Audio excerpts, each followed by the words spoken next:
أعوذ بالله من الشيطان الرجيم بسم الله الرحمن الرحيم والصلاة والسلام على أشرف الأنبياء والمرسلين نبينا محمد وعلى آله وأصحابه أجمعين وأشهد أن لا إله إلا الله وحده لا شريك له وأشهد أن محمدا عبده ورسوله صلى الله عليه وسلم ثم أما بعد. Une question se pose. Pourquoi changer de vie? Pourquoi passer d'un mode de vie précis à un autre? Pourquoi arrêter de faire un certain nombre d'actions qu'on nous déclare comme étant illicites, comme étant contraires à la volonté d'Allah Azza wa Jal, de ce qu'il aime? Pourquoi changer pour aller vers un autre mode de vie? La réponse est très simple. Lorsque l'on parle à quelqu'un et qu'on lui explique, bihamdillahi Azza wa Jal, grâce à Allah Azza wa Jal, les trésors de l'islam, nous ne sommes pas en train de lui dire délaisse une chose bien pour aller vers une chose mieux. Non. On est en train de lui dire délaisse les ténèbres pour aller vers la lumière. Délaisse ce qui est mauvais pour aller vers ce qui est bien. Car comment une vie pourrait être bonne si l'adoration d'Allah Azza wa Jal n'a pas sa place?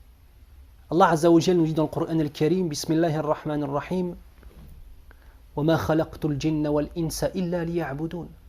Je n'ai créé les djinns et les hommes que pour qu'ils m'adorent. Cela signifie que tu as été créé pour l'adoration, que ton front a été créé pour toucher le sol, que ton dos a été fait pour se courber lors du ruku', que ta langue a été faite pour réciter le Coran, que tes oreilles t'ont été données, offertes pour entendre le Coran al-Karim.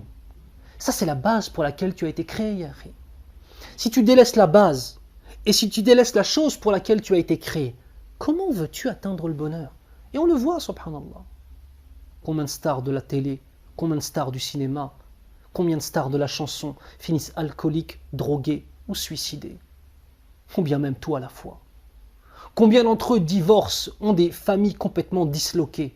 Combien d'entre eux ne vivent que pour l'argent et sont rongés de l'intérieur par cela? Combien? Combien? Est-ce cela le mode de vie qu'Allah Azza wa Jal veut pour nous? Le prophète sallallahu alayhi wa sallam nous donne un cadeau immense. يقول ثلاث من كن فيه وجد حلاوة الإيمان. Trois choses, celui qui les aura en lui, il va ressentir حلاوة الإيمان. Textuellement parlant, les sucreries de la foi. Et oui mes frères et sœurs, la foi a un goût. La vie dans la piété a un goût. La vie dans la piété a le meilleur des goûts que tu puisses t'imaginer. Et le Nabi sallallahu alayhi wa sallam nous dit que s'il y a trois choses que l'on a en nous, nous allons goûter à ces délices de la foi. La première des choses, أن يكون الله ورسوله أحب إليه مما سواهما. Qu'Allah et son prophète sallallahu alayhi wa sallam soient plus aimés de lui que toute autre chose. Que toute autre chose. Première des choses, l'amour d'Allah Azza wa Jal et de son prophète sallallahu alayhi wa sallam comme étant la référence dans ta vie. Qui aimes-tu le plus? Allah. Puis qui? Puis le prophète sallallahu alayhi wa sallam. Plus que ton entourage, plus que ta femme, plus que tes enfants, plus que tes parents, plus que cette vie d'ici-bas bien évidemment, et allons plus loin, plus que toi-même. Et c'est là le véritable sens de l'amour d'Allah Azza wa Jal. Celui qui trouvera cela en lui aura le premier élément pour goûter aux saveurs de la foi, aux délices de la foi. Deuxième des éléments. Que tu aimes une personne, tu ne l'as aimé que pour Allah Azza wa Jal. Le premier élément, c'était d'aimer Allah Azza wa Jal et son prophète sallallahu alayhi wa sallam. Le deuxième élément, c'est d'aimer pour Allah et son prophète sallallahu alayhi wa sallam. Mais imagine la vie que tu vas mener. Tu n'aimes qu'Allah dans ta vie. Tu n'aimes qu'Allah et son prophète sallallahu alayhi wa sallam avant toute autre chose.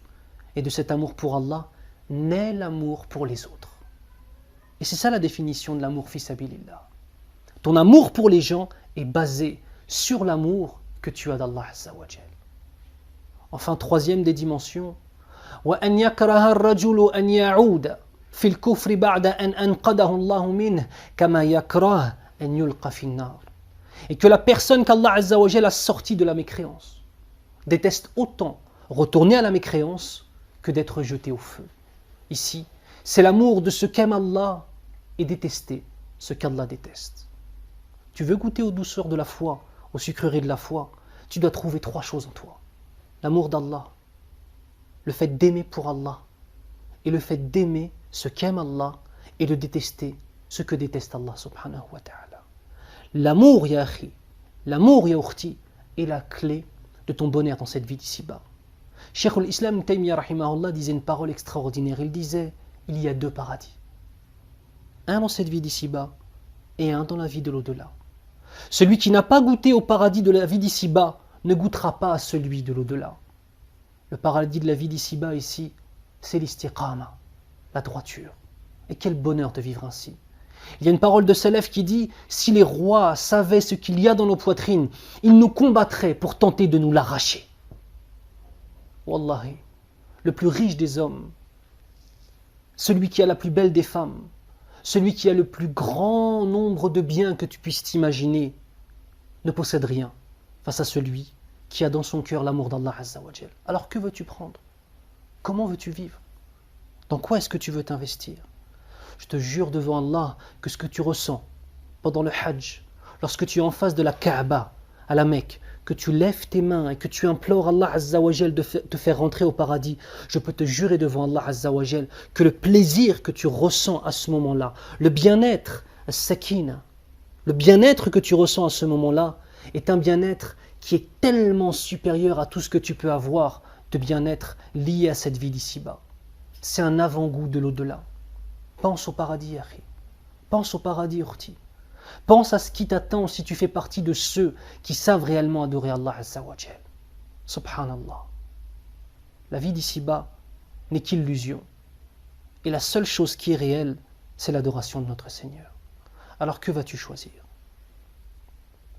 Que vas-tu choisir entre un repas mis sur une table somptueuse, le meilleur des repas, aux saveurs les plus fines et les plus magnifiques que tu puisses t'imaginer, entre ce repas-là et une assiette dans laquelle nous allons mettre des ordures? Lequel des 2 repas tu vas vouloir prendre? Tu veux prendre cette vie d'ici-bas, qui sera les ordures, ou tu veux préparer ton au-delà, qui est le repas à la meilleure des odeurs, au meilleur des saveurs et à la plus belle des apparences? Que choisiras-tu? Je demande à Allah Azza wa Jal de faire en sorte que nous choisissions le meilleur des repas, ayant la meilleure des odeurs, les plus exquises des saveurs et la plus belle des apparences. Subhanak Allahumma wa bihamdik, ashhadu an la ilaha illa ant, astaghfiruka wa atubu ilayk.